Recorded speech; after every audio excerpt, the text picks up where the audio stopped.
Hello all, welcome. My name is Catherine Pei, and I want to welcome you to our town hall for our undergraduate new students and families. I'm the director of the First Year Center, and tonight I'm joined by my colleagues in senior leadership from the university, who I will introduce shortly. We're excited that you've chosen to join us for tonight's conversation and some information before we get started. We know this has been an incredibly challenging time. The situation has been difficult for several months for all of us, and I know from a timing perspective that we're asking you to make a decision really quickly. So the timeline that we've set is incredibly ambitious. We provided you information on Friday about our fall plan update. We're having you all here in our town hall tonight, and we're asking you to fill out an intention form about what you want to do with your studies tomorrow. And so we know that that's really ambitious and that we're asking you to make decisions rapidly in an ever-evolving environment. So we know that, we want to acknowledge it, we empathize with you. We're going to do our very best to answer your incredibly important questions that you posed to us tonight.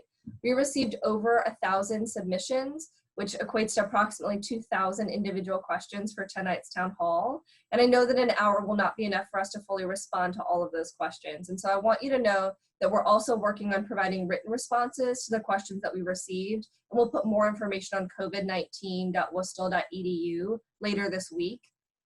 And lastly, I want you to know that we've also pulled together many of the FAQs that are on the various university websites into one place. You know, there's a really great FAQ that's on the COVID-19 website. There's also robust FAQs on each of the undergraduate academic divisions, residential life, habit, health, and wellness. And so we've put all of those into one place for you so that you can access that resource more easily. And one of my colleagues is going to share that with you in the chat function. If you are on YouTube, we'll also make sure that gets in the chat function for you there.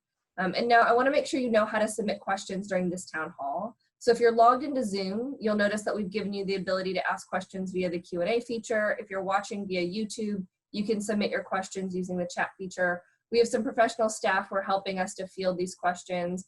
Those panelists are on the screen, and you'll just see a shield picture and First Year Center. You're also going to see someone here who's helping us to close caption this live stream, and so you'll see her name there as well. So if you have submitted a question in advance, we have those, no need to put those in the Q&A or the chat function again, and we'll do our very best to answer as many of those questions as we can over the next hour. If you are in Zoom, you may see us dismiss some of your questions. We'll do our best, as I said, to answer those live, but we are dismissing ones that on our end look like duplicates because it helps us to stay a little bit more organized. And then lastly, I want you to know that we're recording this town hall. So later this week, we will upload it to the COVID-19 website and provide it with the closed captions there as well. So now, because I know what you really want to hear is from my colleagues in university leadership, I'm going to begin by having them introduce themselves. So we'll begin with Dr. Kirk Dewar. Hi, my name is Kirk Dewar. I serve as the Associate Vice Chancellor for Health and Wellbeing here in Student Affairs and have the opportunity to oversee a number of the student-facing health service entities that will assist your students moving forward with everything that we can to make them as successful as possible. Dean Jen Smith. Hi, I'm Jen Smith. I'm Dean of the College of Arts and Sciences, and I'm here on behalf of my colleagues in the academic divisions. Dr. Cherie LeBlanc. Hi, everyone. I'm Cherie LeBlanc. I'm the Executive Director of Habit Health and Wellness Center, which is the student health center on the Danforth campus. Ms. Kawana Leggett. Hello, everyone. Again, my name is Kawana Leggett. I'm the Interim Associate Vice Chancellor and Dean of Students. I work with the fantastic team in the First Year Center, as well as student conduct, residential life, and campus life. And Ms. Ronnie Turner. Hello, everyone. My name is Renee Turner. I serve as Vice Provost overseeing undergraduate admissions and student financial services. And I'm here and eager to answer your questions and hopefully to welcome you all to WashU real soon. Thank you all. Kirk, I'd like to turn it over to you to share some opening remarks for our new students and their families. Thank you, Catherine, and thank you all for joining us this evening. I appreciate the time that you're taking out to be able to spend with us. And I want to begin tonight by acknowledging that this has been a very challenging set of months for you all, for the transition that you're going through as students, as parents, and very challenging for everyone here at the university as well. we're really excited to welcome you and your families as new members of the WashU family. But due to COVID-19, we're also not able to introduce many of you to our campus this spring in the way that we'd really like to.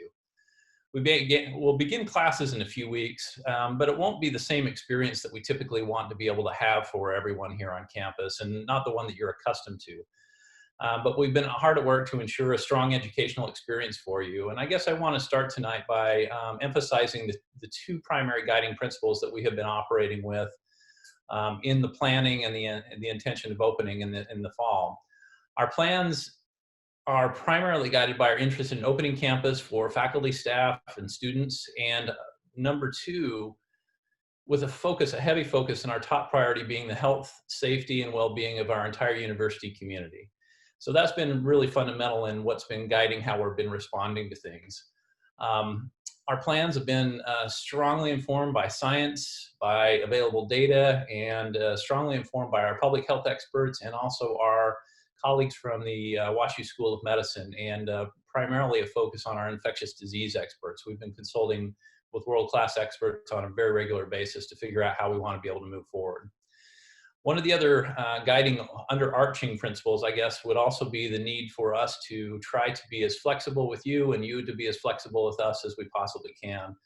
In these uncertain times, we tend to grasp for things that are very concrete, only to be able to find out that there is more ambiguity there. And the purpose that we have tonight here is to try and introduce you to as much information as we can to be able to disseminate the concrete so that you can have as good of an understanding as we can provide at this point in time. But as I was saying, things are pretty flexible and moving. So one of the key things that we feel is really important is to attend to the ways in which public health principles are going to be able to help us keep our university as successful as possible. And the most important factors in preventing transmission and the keystones of our monitoring containment strategy include wearing a face mask, a face covering at all times when we're indoors and when we're outside, unable to maintain 6 feet of physical distance. Physical distance, as you've heard all over the place, is also a key component to be able to reduce our transmission. And then being able to monitor symptoms and stay at home when we're not feeling well. There's a daily self-screening tool that we'll be asking you all to fill out each day so that you are aware of your symptoms and the things that are going on with you physiologically. We'll also be interested in making sure that we're practicing great hand hygiene, washing hands regularly for 20 seconds, and making sure that we're sanitizing. Those are going to be the key components in making sure that we can work together and be as successful as possible. The other issue that I just wanted to address, or maybe point you in the direction of, is that the university sent out the community pledge, and there is further information in there about the ways in which we are going to try and band together as a collective community to keep each other safe and to try and make sure that we can avoid the transmission at all costs on our campus. So please pay attention to that community pledge and follow along with any of those things that are there so that we can help one another here. We like to say that we're all in this together, and to be a part of the WashU family means trying to take care of one another.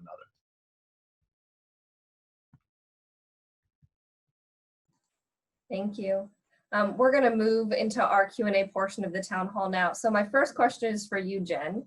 Can you provide some clarification about the intention for fall study form that's due tomorrow at 5 p.m. Central Time? I know that we've caused a little bit of confusion with that form. Absolutely. So sorry about the confusion. So this is the form that gives you two options up front. I plan to study on campus and participate in in-person classes, or I plan to study remotely. And it may be that it's an easy choice for you. You're not coming to St. Louis. You're going to be involved purely remotely. No big deal. You pick, I plan to study remotely. Or you are heading to St. Louis, planning to take classes remotely. You have that option. Great. However, there are some situations that seem to fall a little bit in between. If you are coming to campus, but currently all of your classes indicate that they're offered fully remotely, you would still pick I plan to study on campus and participate in person in classes because you're open to the in-person classes. It's just that currently your courses are all listed as remote. Some may add in-person components. You may change your schedule to change your classes around. And so if you are willing to take classes in person and come into St. Louis, please choose I plan to study on campus and participate in person in classes and activities which offer that option. If anybody would be coming to St. Louis and staying off campus, but planning to take classes on campus in person, then you would still say that same thing. I plan to study on campus. Some students want to come to campus and choose to take all of their classes remotely, even if they're hybrid, even if there's an in-person option. And so if that's you want to be on campus, but you do not want to take any classes in person, even if you have the opportunity to do so, you should pick I plan to study remotely. And I know that that choice has a little thing about, I won't live in university housing. Ignore that. That's okay. This form does not connect. It's not going to automatically cancel your housing. It's not connected. Just pretend we didn't say that. If you want to come to campus and only take your classes remotely, you can still live on campus and do so. And please pick I plan to study remotely. I know, I'm sorry. And yes, you can change your mind.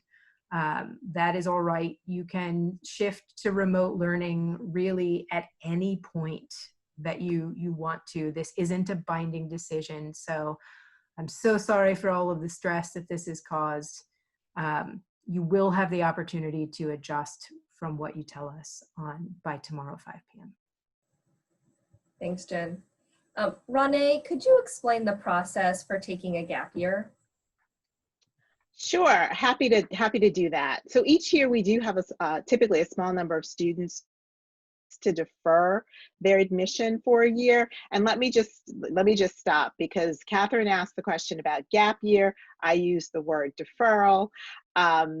And there's another term out there that doesn't apply to students who have not yet matriculated to WashU, and that's leave of absence. But because all of you have not matriculated as full-time students at the university, if you are interested in a gap year or deferring your enrollment for a year, we do have a process by which that can happen. Typically, students will take a gap year or defer their enrollment to complete military service, religious commitments, or well-defined substantial personal growth opportunity.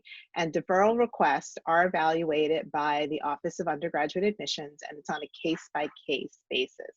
So to begin the process, a student would need to contact the admissions office at admissions@wustl.edu and request a deferral and give us reasons. It has to be written. We are asking right now that all students who are interested in a gap year submit their request by tomorrow evening, and we will do our best. We will notify students as soon as possible, but no later than August 15th, we will get those responses to you.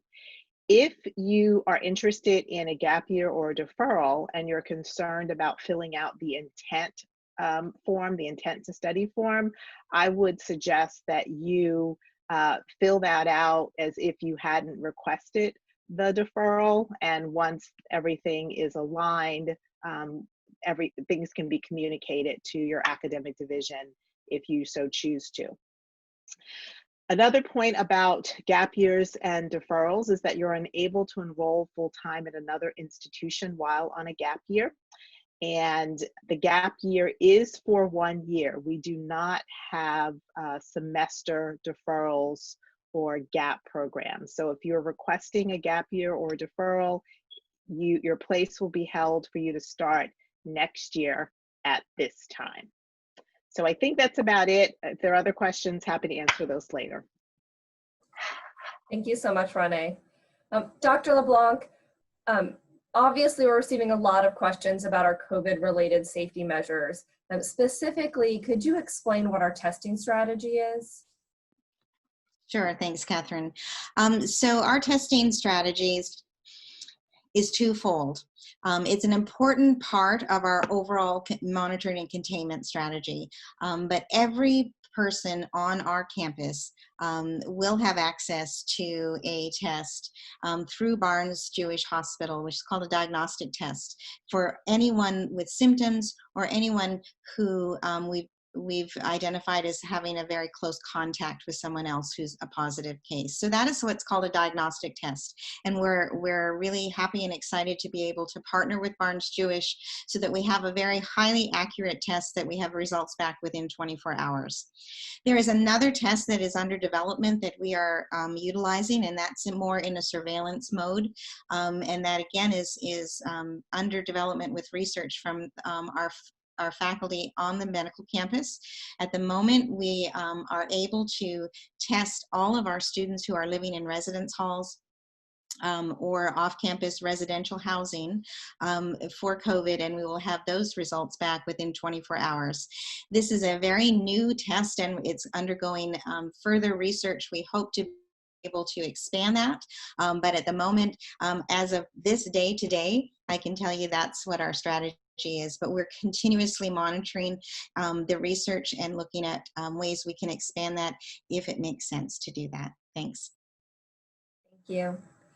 Kawana, for our first year students, some of them are trying to determine if it's the best decision for them to take their classes on campus in St. Louis or choose to study from home this fall. So if a student were to choose to take their classes from home in the fall semester, would housing be available for them in the spring semester? Thank you, Catherine. For our students, before I answer the question, I do want to clarify, for this academic year, we have removed the first year residency requirement. And so typically we have a requirement that all first year students live on campus. This year we are removing that. And so if students choose to not live with residential life for the fall and want to return in the spring, our goal is to try to assign as many first year students to our community in the spring as possible. However, we want to be mindful that we really won't be able to know the availability of our spaces until November, and we'll be in communication with our students around what those options are, because we'll need to see our housing cancellations come in and really be able to work with our community of first year students who want to return to be able to assign them. But first year students are guaranteed housing, and so we would work with those populations of students in the spring. And Kawana, I have a follow-up question. We also have some of our wonderful transfer students on this call who may not have been originally provided with a housing contract. Do you recommend they apply for a special housing exception if they're still looking for housing? You certainly can go through our process. I will say that for our juniors and seniors and transfer students, housing is not guaranteed based on the structures that we have in place with the new housing configuration by adhering to public health standards of requiring single rooms. Only first year and sophomore students have housing guaranteed. For our transfers, juniors and seniors, you would need to go through our special housing exemption process to be considered for housing. And all won't be approved. It is based on the availability of our spaces. Thank you, Kawana. Kirk, what information can you provide about tuition and fees? Could you explain how our fee structure works, when a student and a family might expect to get a bill? Sure, absolutely. That's a great question. Even in our COVID environment, we believe that our students are still receiving a world-class education provided by our outstanding scholars here at WashU. Subsequently, our tuition is not going to be discounted. However, housing and dining fees are currently being adjusted to reflect the fact that we pushed back the start of the school starting date. This is what we've referred to as a prorated rate in our online information. While we have the same number of instruction days, we've moved finals to January, so we're also adjusting the housing and dining contracts accordingly. As a result of those changes around residential life, housing, the fall semester billing statement should be available about the first part of September. Once the bills are published, you'll have several weeks before payment is due. This means if you're living in residential life housing, you'll move in prior to paying your bill, potentially. We know this isn't typical, but not much that's going on right now is very typical. With regard to the health and wellness fee, there's a lot of nuances about what what that pays for, what it supports, that are currently being examined right now for potential adjustment. Suffice it to say that we're looking at making sure that any of the fees that you're paying for, that you're getting a good return on those services. Thank you so much. Jen, a couple of academic questions for you.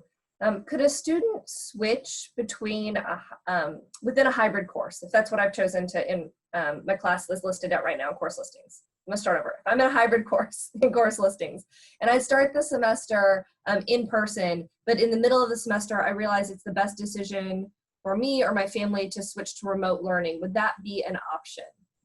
Yes, that's all of our hybrid courses do permit fully remote participants, and there's not a binding decision to be either in person or remote within the hybrid classes.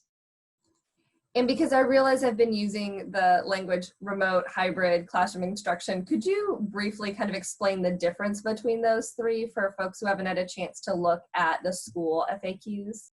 Right. So we're currently splitting our courses into three main groups: remote for COVID-19, and these are classroom instruction types that you can see online in our course listings for all of our courses.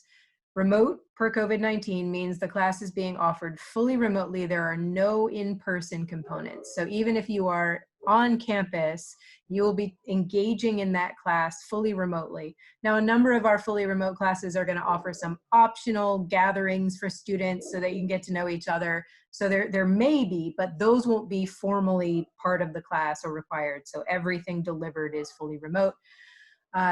The other end of the spectrum is something called classroom instruction. And so if the instruction type is classroom instruction, that means you have to be in person on campus at the beginning of the semester to take that class.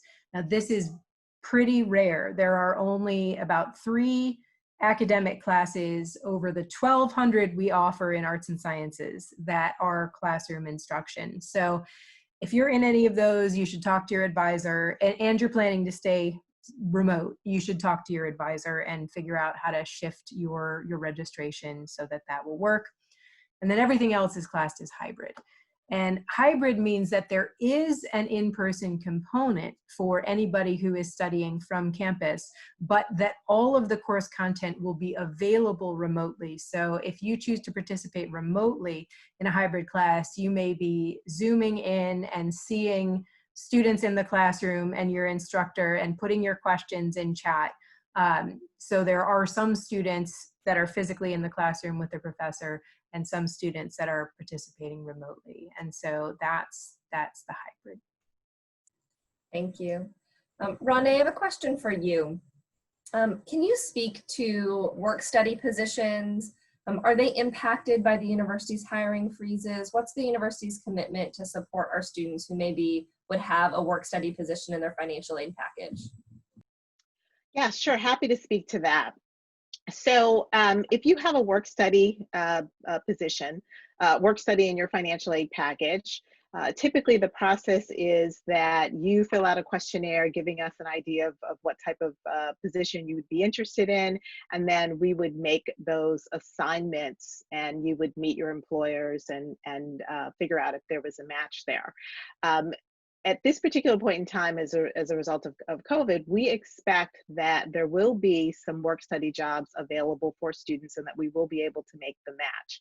Unfortunately, we're still surveying our work-study employers across campus to understand which jobs will be you'll be able to work virtually and if there are any in-person jobs. And so please stay tuned. We will provide you with more information if you're interested in work study. If you've been awarded work study, we'll provide you more information towards the end of August. But if you have some more specific questions, don't hesitate to call and get in touch with your student financial services counselor. Reach out to them and they'll be happy to walk you through anything that you may be confused about. Thank you. Cherie, some questions about health and safety regarding quarantining and isolation. So if a student were to become sick and they needed to quarantine or isolate, what would that look like as regards to university resources? Are we going to provide them a place to do that? Is there going to be food, medicine, bedding, those kinds of things? Yes, to all of those is the short answer. What I will say is separate isolation and quarantine housing identified on the campus for any of our students.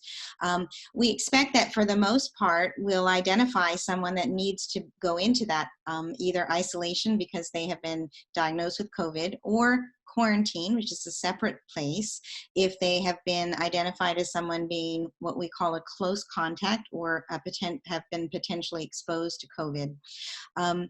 What will happen is that it will be a separate place. Yes, there will be linens, and I think I might send this over to Kawana to correct me if I am wrong.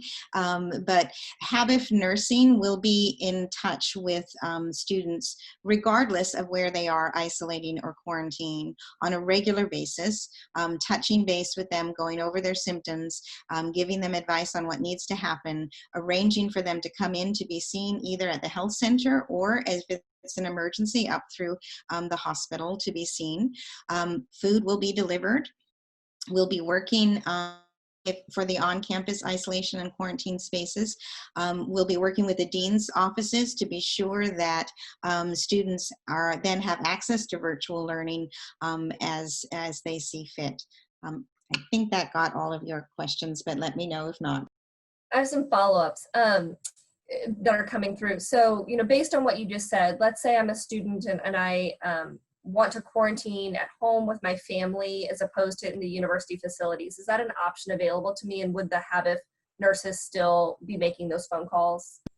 Yes, absolutely. So HABIF will be in touch with students regardless of where they are. Absolutely. And if you're want to quarantine or isolate with your family, especially if you're local, that's even better. That's perfect, because you've got your caretakers right there with you.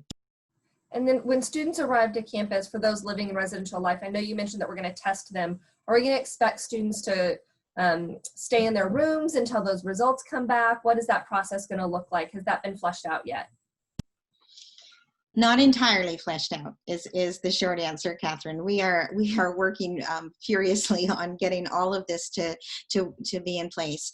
Technically, because students should be masked and we should be 6 feet away from each other, there really shouldn't be a risk as we're waiting for that test result, because we're doing what we're supposed to be doing.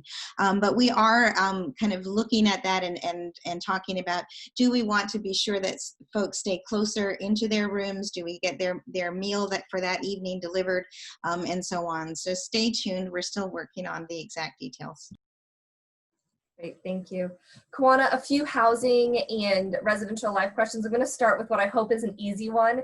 If we're going to move all of our students to singles, some of those rooms were originally as doubles or triples. Will those extra beds be there? So if I don't want to bring a futon because I'm trying to limit the number of belongings I'm bringing, would there maybe be extra furniture in the room, or is WashU going to move all of that out? Given the time frame that we've made the decision, we won't have the adequate time to readjust all the furniture, and so the room will still be set up as it is with a triple or a double room, but only one person will be assigned to the space. Thank you. And shifting to thinking about move-in specifically, what's the timeline for a student to find out their move-in date and their move-in time, which I think might be 2 different days? So we are working on an August 5th important date. So that's the first date for all students who are contracted, especially our first year and sophomores, to fill out the cancellation if they are interested in not living with us. And so once we get those cancellations in, that will help us understand the available bed spaces. We will now have to redo all of our housing assignments, and that does take a little bit of time. And so between August 5th and August 24th, we will be rehashing our assignments process. Students will find out the week of August 24th more specifics in regards to their assignment and their move-in specific window. We are working in the next couple of weeks, this week and next week and the week after, to try to build a move-in schedule based on our buildings. So you may be able to see which buildings are moving in, but the problem is you won't have your specific room assignment until August 24th. We know that is a tight window, but unfortunately we've got a lot of work ahead of ourselves to make sure that students are provided great room assignments.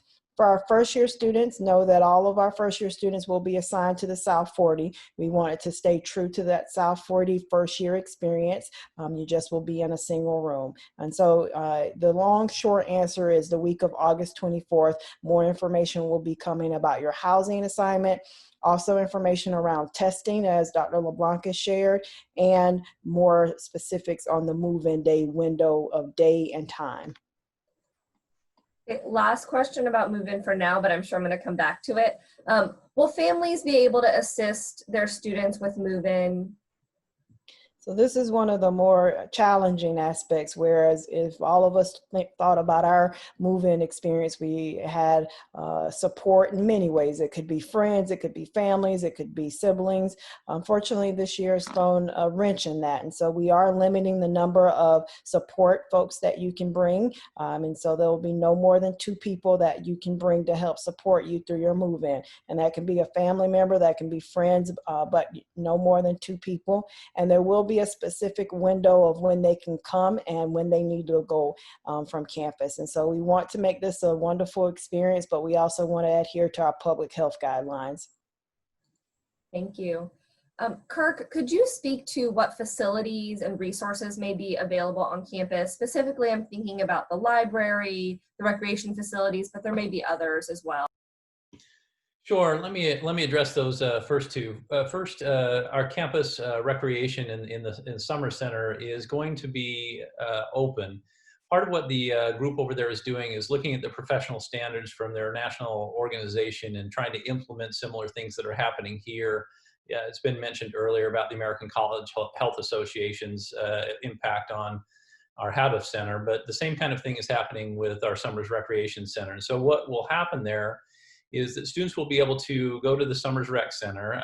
They'll need to schedule to be able to go in at different times during the day because they're going to have blocks of time available with intermittent times for cleaning and other kinds of things. They'll also find that the typical configuration of the rec center has been altered substantially to be able to give more space. So the weight room takes up all of what used to be the weight room and the cardio room. A lot of the cardio equipment has been moved into the basketball courts, around the track, and other places to be able to try and maintain some distance there. Now, not all of the amenities that have been historically accessible in Summers will continue to be so. As an example, the showers in the locker room will be offline for a period of time as they try and make sure that we're keeping everything clean.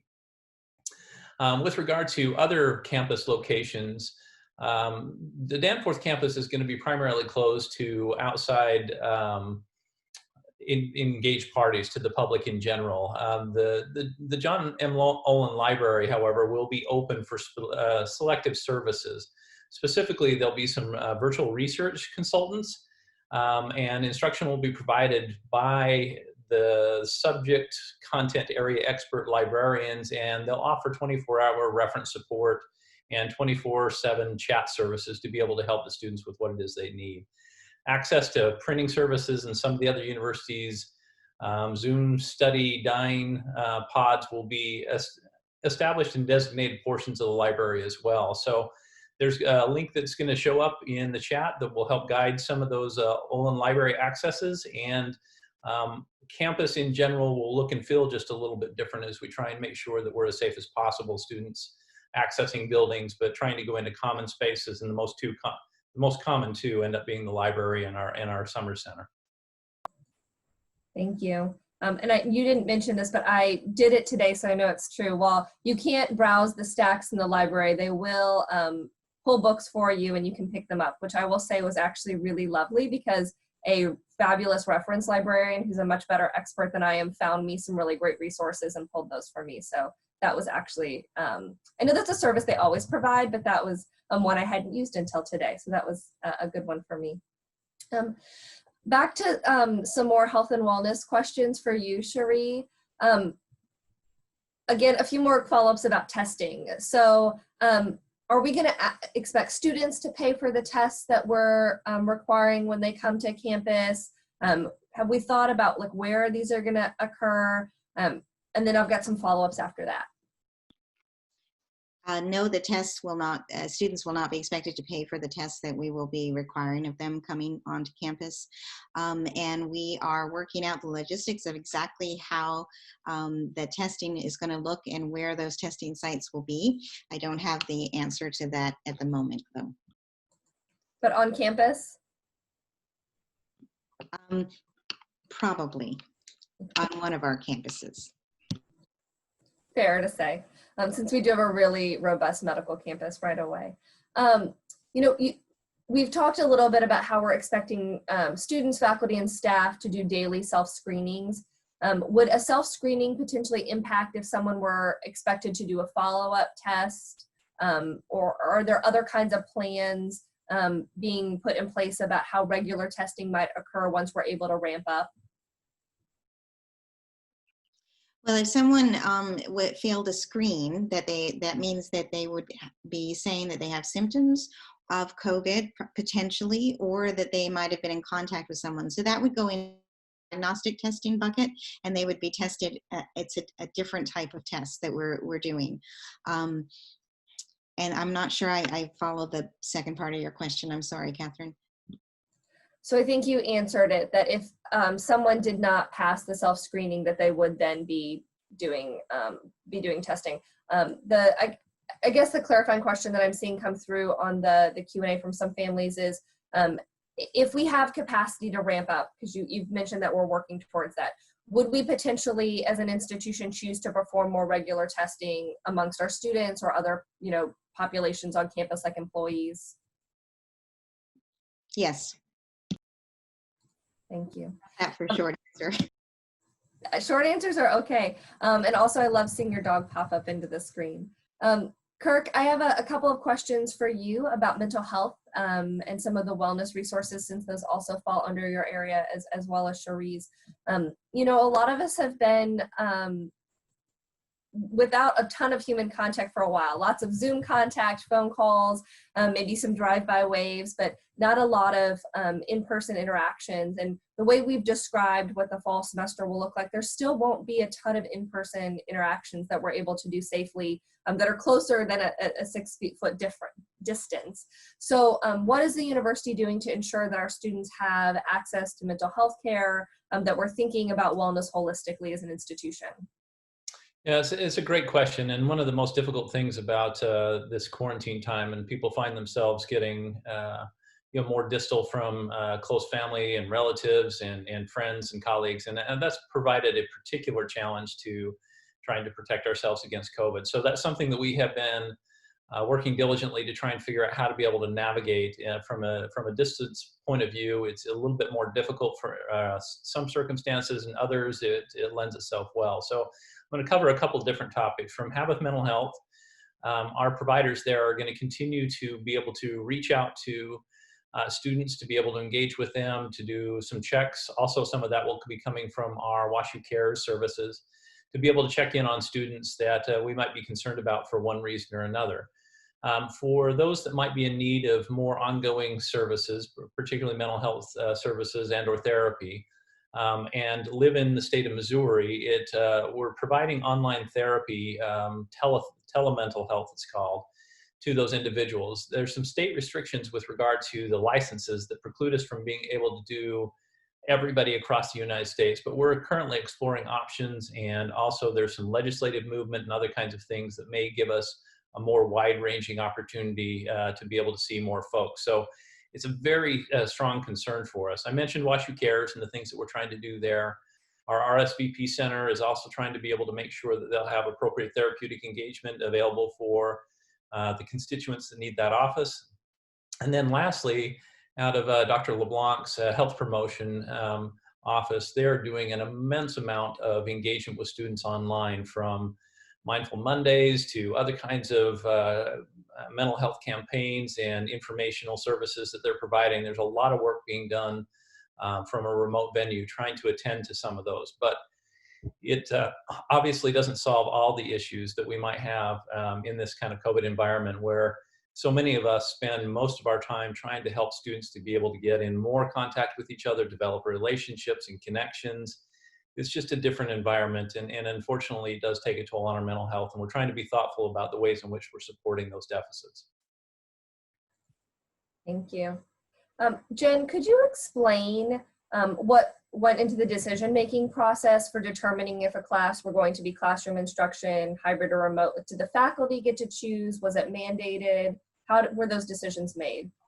So this actually varies a bit by school. So I can only talk about what arts and sciences did. So yes, we went through a process where initially all of our departments and programs were asked to determine what classes really needed an instructor face-to-face, and basically that was our lab classes and some of our performance classes. And then we went into the rest of it kind of with an understanding that in order to have our classes appropriately socially distanced, we were going to be pretty reduced in our overall ability to host in-person classes. So after that, we provided faculty with a lot of information about what remote teaching would look like, what in-person and hybrid teaching would look like, and they made decisions that either had to do with their own health and safety or that of their families, or with what was going to be in the educational best interest of their students. And so I know some people have asked me, how come my 10-person class is remote? What's going on with that? So that might be something about concerns the faculty member has for their own health, but it might also be around the idea of interaction where you can all see each other's faces and be looking at each other, because the physically distanced classrooms are going to have people 6 feet apart wearing masks. And particularly for things like language classes, some faculty felt very strongly that everybody should be able to see each other's face. Some of our creative writing classes, faculty felt the emotional content of workshopping somebody's poem was such that you really wanted to be able to see the full faces of everybody in the classroom. So some faculty who we probably could have found classrooms for opted to go remote because they felt that actually the interaction was going to be better remotely than it was going to be under the kinds of conditions that we were facing. And then other faculty felt that given their own classroom persona and style, that just the energy from the in-person engagement was a good counterbalance for the masking and the 6 foot difference. So it really was for us a decision that faculty made kind of course by course after we got through this issue of what needed to be with the instructor face-to-face, and mediated consistently by us being aware that we had significantly reduced capacity in our classrooms to house our students. Thank you. I don't know if this is best answered by Kawana or Kirk, so you two get to decide. You know, often students will come to campus at the start of the semester. Maybe they travel home over certain breaks. I know we don't have a fall break this semester, but you know, perhaps on the weekend for someone's birthday, or even Thanksgiving. So can you tell us what the university's expectation is once students come to campus? If they're living residential life housing, are they able to like freely travel to and from their family homes, or are we asking them to stay on campus once they arrive? We're really strongly encouraging them to stay on campus once they arrive, and the main reason of that is the ability to be able to reduce the number of contacts somebody might have traveling through an airport, staying in hotels, doing other kinds of things can impact the degree to which our campus community might be exposed. So our hope is that once they come to campus, and again, this is going to be a different semester starting late and moving right through what would otherwise be different breaks, we want to make sure that they keep the campus community as safe as possible. And so to have them here more full-time rather than intermittently, and we really want to encourage them to stay on campus. Kawana, do you want to add anything to that? Yeah, just to add a few things, specifically about Thanksgiving break. The university has been very clear in the fall plan that students who travel outside the St. Louis region during the break will actually not be allowed to return to campus. And you will have to complete your courses remotely. So if you choose to travel for Thanksgiving, we're going to ask that you do not return to campus, and any unused meal points will roll over to the spring semester, but housing would not be refunded. specifically on local travel. And so we recognize once you get here, you're going to want to travel locally. We would ask that you follow the guidelines put in place by the City of St. Louis and St. Louis County. And we, again, all the things that Kirk has reiterated, we encourage you to really strongly limit your off-campus activities as much as possible to help reduce that spread. Kawana, a couple of residential life follow-up questions that are not about traveling to and from campus. But what will amenities in our residence halls look like under a physical distancing environment? Most of our spaces have things like common rooms and kitchens. We also have laundry rooms. I know the answers might be different about which of those amenities you can use, but what will it feel like to live in a residence hall this fall, since we are still in a pandemic situation? So certainly it's going to feel less dense because that's the goal, to ensure that we have lighter communities. But the amenities remain the same. They may be more structured and scheduled out. And so in order to do laundry, there may be an opportunity for us at the beginning of the semester to hold virtual floor meetings where we start talking about the expectations of sharing community space in ways that promote social distancing. But a lot of things will need to be scheduled and reserved. And so we'll work through that with the residential life staff and ensure that students understand the expectations. We'll also be working with living agreements for folks that are, in more shared locations like our areas that have common bathrooms. And so there will be some scheduling in that to ensure that we are, adhering to public health guidelines. So all the amenities are there. It just will be scheduled more and more structured. Thank you. Rondé, I have some follow-up questions for students who are considering taking a gap year or deferral. When a student, in a year, so let's say that, I take a gap year deferral now and I want to join our community in fall of 2021. Am I impacted by my ability to get housing in my first year or course registration? Are there any, I guess, that would say downsides of taking a gap year that impact my ability to receive those services and resources in the future? No, there won't be anything that impacts your ability to receive those services. Your admission is just being deferred from one year to the next year. I do want to mention, however, that if you have applied for financial aid and you've received a financial aid package, you will have to reapply for financial aid. Families' financial circumstances change each year, and we want to make sure that our team has the most up-to-date information in determining your financial aid award. So I hope that answers that question. It does. And, you mentioned about financial aid. The university is committed to making sure that our students who are under-resourced can be successful right now, specifically thinking about technology needs. And I know the university is thinking about computers and grants for some of those kinds of resources. Can you explain how that process is going to work? How would a student know if they're eligible? How would they purchase an item? Those may have come in some emails, but I know that that's a little nuanced. Yeah, so for students who applied for financial aid and you're receiving student financial aid, you received an email from the financial aid office probably yesterday afternoon, early evening, explaining our technology program. The university has created a new technology program to ensure that students who need laptops, who need computers, have access to funding to get the technology that they need. And so students will be awarded a grant, and they will use that grant at the university bookstore to secure and to purchase a laptop.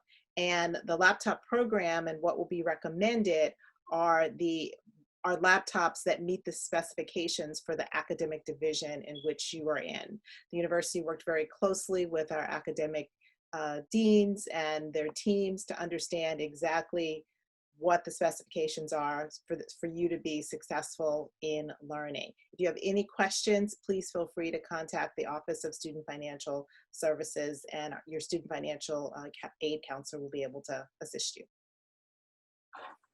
Thank you, Rondé. Kawana, I have some non-housing questions for you. One of the most important aspects of going to college is the emotional and social connections that you get to make with your peers, in a living environment, in the classroom, in campus activities.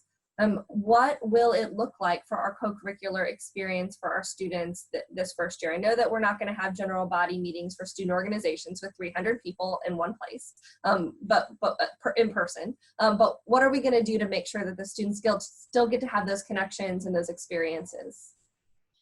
We have a wonderful team in student affairs, specifically campus life and other programmatic groups that will certainly ensure that our student groups and organizations are continuing to run and maintain their energy and engagement on campus. As I've said, it will look different, but there will be a number of opportunities to engage and get connected, especially for our first year students. Most of our incoming students are used to coming to campus, going to the fairs to learn more about our organizations. And so we'll continue to do experiences in that ways to engage students for involvement. It just will look very different. It may be virtual connections and meeting settings. We also know that our student clubs will continue to want to meet and get to gather together. The university has set guidelines in place for student clubs and groups to hold indoor meetings all requests for, I'm sorry, let me just reword that a bit. All requests for student clubs and groups to hold indoor meetings will have to go through Campus Life, and it should be no more than 10 people. So there's guidelines in place to get folks together, and our amazing Campus Life team will review that process. You will see there are event size limitations, and so with the approval, up to 10 people can be permitted in an indoor location, ensuring social distancing. But anything over 11 to 25 people should be held outside. And so we have a number of these guidelines in place, and it may not seem fun, but this is, again, public health standards to help us get our community back and get it in a good place. But know that there will still be events. They will just look a bit different. Thank you. Cherie, a couple of quarantine questions. Under what circumstances might someone be expected to quarantine? And what does that really mean? Are you in a room and we lock the door and we don't ever let you leave? Can a family member come take care of you? What might that look like for someone if they're experiencing a quarantine?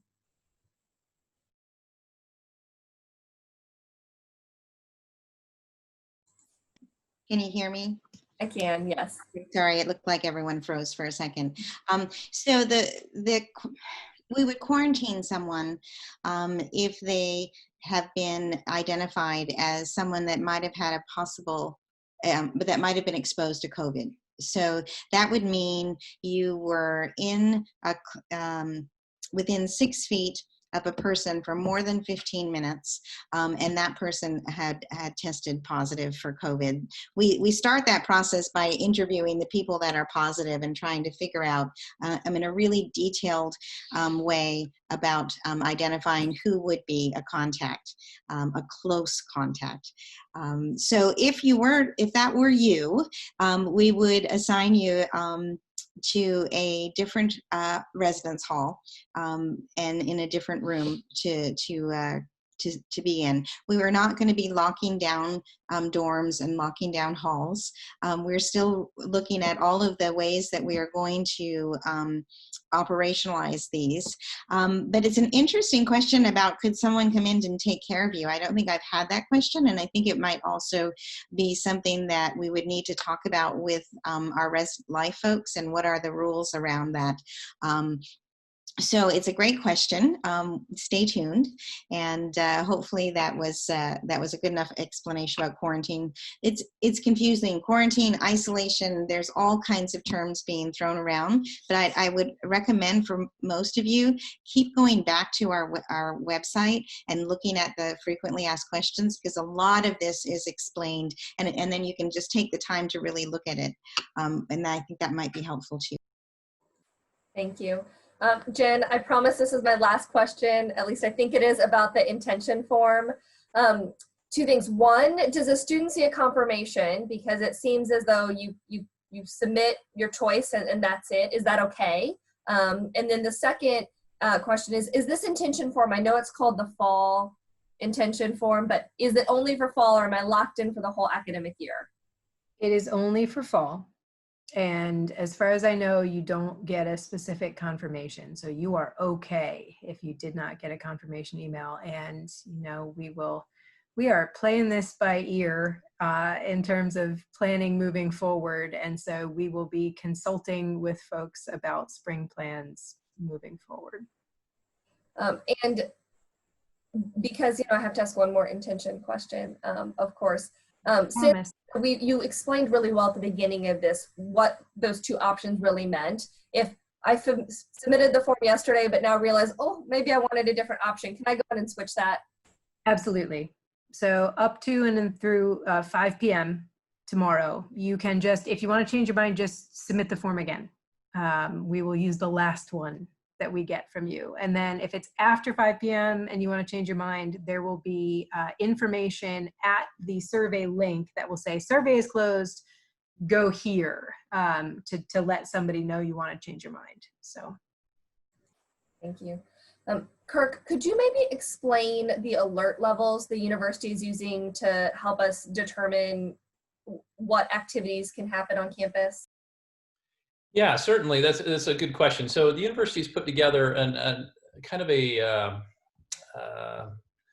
web page to be able to describe exactly what it is when we say that we have a particular alert level. The chancellor in his letter the other day noted that we are in our high alert orange level. So let me start with best case scenario and work from there. So a low alert, our green level is kind of a bit of a new normal, and we hope to be able to work for that where there isn't any restrictions that were being put in place other than what we have to adapt to.